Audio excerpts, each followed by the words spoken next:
Chapter 3. It Warms You Twice. Christmas was over at Grandmother's house. The old oak beams were still decorated by trails of ivy, and there were still branches of holly stuck in the tops of picture frames. The last turkey bone had been picked, and the last thimble found in the pudding.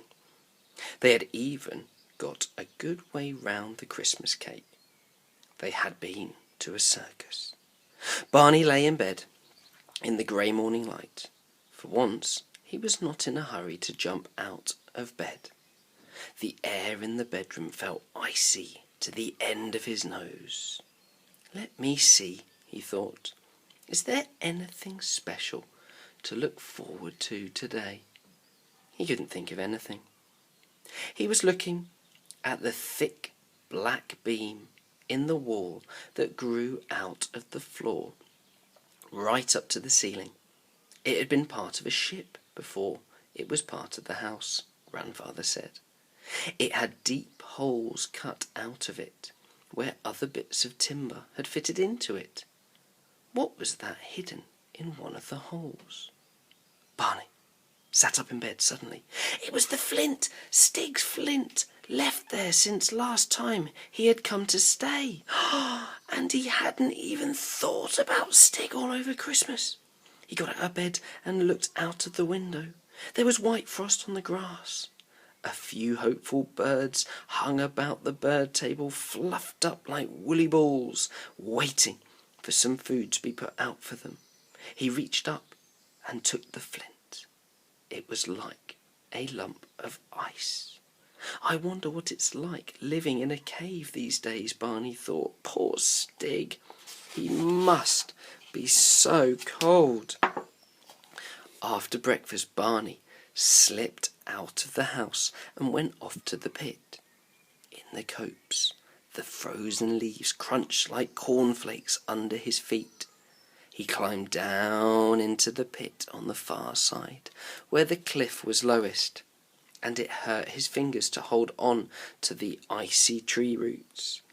The nettles were all dead in the bottom of the pit, and the old cans and lumps of solid ice had lumps of solid ice in them.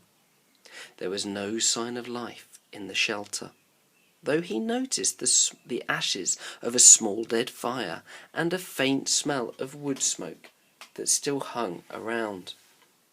But at the back of the cave was a kind of nest made of bracken and dead grass and newspaper. He thought he heard breathing sounds coming out of it. "Stig!" he called. Nothing happened. I wonder if he's like a dormouse, he thought, and goes to sleep all winter. He called again. "Stig! Are you there?" There was a rustle in the nest. A mop of black hair poked up out of it, and underneath it was Stig's face. But it was screwed up in a very strange expression. Is he cross, wondered Barney anxiously. His eyes still screwed up, and his mouth shut. Stig took a deep breath. Achoo! It was a sneeze, like a cannon going off. It made the cave echo. "You did give me a fright," said Barney. "You've got a cold, Stig. No wonder. When you live in this damp place, you need a good fire." He looked around the shelter and the cave. There didn't seem to be any wood to burn. Stig's heavy flint axe was leaning against the wall, and Barney picked it up. But he saw that the edge was crumpled and blunt. "You'll have to sharpen this," said Barney. Stig crawled out his nest, blinking stupidly. He moved as if his joints were rusty, and he did not take the axe as Barney held it out to him. "All right then, I'll do it," said Barney. "I expect it's quite easy."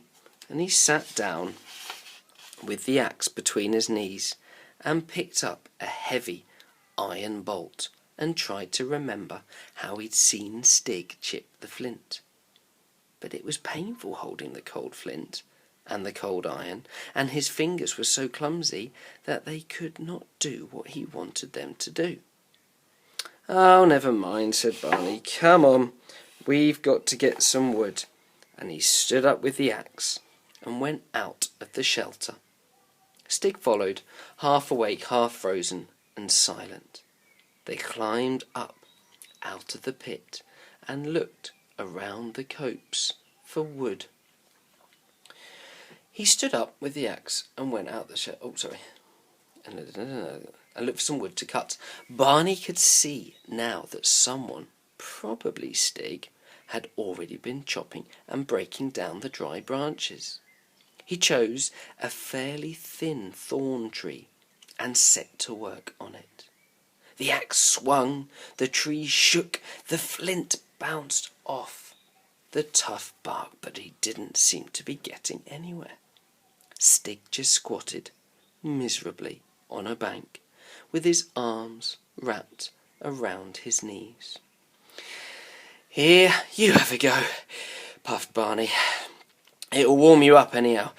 My grandfather always says wood warms you twice. Once when you cut it, and once when you burn it." He handed the axe to Stig, but Stig only looked at it sadly and shook his head. Barney got worried. He really must do something about Stig. And suddenly, he had an idea. "Wait here, Stig," he said. "I won't be long." And Barney ran through the copse and up the field towards the house. He went to the shed at the back and got his grandfather's big steel axe and the long, sharp, cross-cut saw. And what else did he need? Yes, a coil of rope. He slung it over his shoulder and made off back down to the field, to the copse. "Here you are, Stig," he called, as he came up to Stig, still huddled on the bank. The sight of the shining steel axe worked like medicine on Stig. He uncurled himself and picked up the axe by its long handle. He tried its sharp edge with his thumb. He weighed it in his hands and swung it like a golfer testing a new club. His black eyes lit up, and he looked around for something to use his new weapon on. Standing among the saplings of the copse was a tall ash tree with a trunk at least 2 feet thick.